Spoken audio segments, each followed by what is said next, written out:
The Sewage and Water Board of New Orleans lifts its boil water advisory for the West Bank, but it says the East Bank advisory will stay in place while it looks into two samples that tested positive for coliform. Good afternoon, I'm Liz Reyes. And I'm Lauren McCoy. The Sewage and Water Board says that the detection of that bacteria could indicate harmful bacteria is present. Chris Welty is live at the Carrollton Water Plant with the latest for you. Chris. Liz, Lauren, the Sewage and Water Board says it is testing a second set of samples, and those results could be back later this evening. Of the 90 samples obtained following the initial boil water advisory, the Sewage and Water Board says two of those samples, one obtained in the Holly Grove neighborhood and the other near Tulane and Gravier, both test positive for total coliform. A spokesperson says that positive test is an indication that other harmful bacteria might be present, but both samples tested negative for E. coli. The Sewage and Water Board says pressure dropped Tuesday night after a balloon hit power lines and a Sewage and Water Board employee was injured in the process of getting the system and water pressure back online. Today, we obtained that 911 call. New Orleans 911.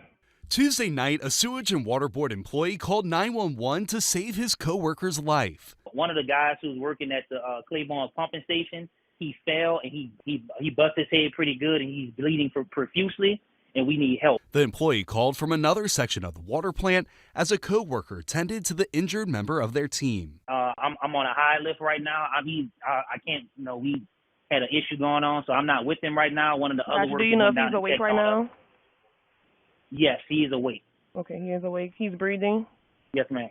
While employees were tending to their injured coworker, the Sewage and Water Board says the water pressure in New Orleans began dropping Tuesday night around 7 o'clock. That's when, according to Entergy New Orleans, a Mylar balloon flew into a power line near the Carrollton Water Plant, causing a power outage that led to water pumps going offline. On Wednesday, Gassan Corbin, the executive director of the Sewage and Water Board, said an employee was going through the protocol to bring the system and water pressure back online when that worker somehow got injured. Corbin says the priority at that point was the safety of that worker, which delayed the response.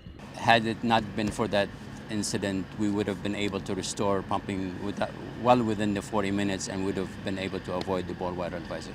It's still unclear how the employee was injured. I don't know if he fell downstairs or he slipped and cracked his head, but I'm not sure. I'm not sure, no ma'am. And you say there is serious bleeding? Yes. Okay, is he responding normally? I believe so. Gotcha, I'm sending the paramedics to help now. Just stay on the line, I'll tell you exactly what to do next. New Orleans EMS says an ambulance arrived at the Carrollton plant within 14 minutes of the call.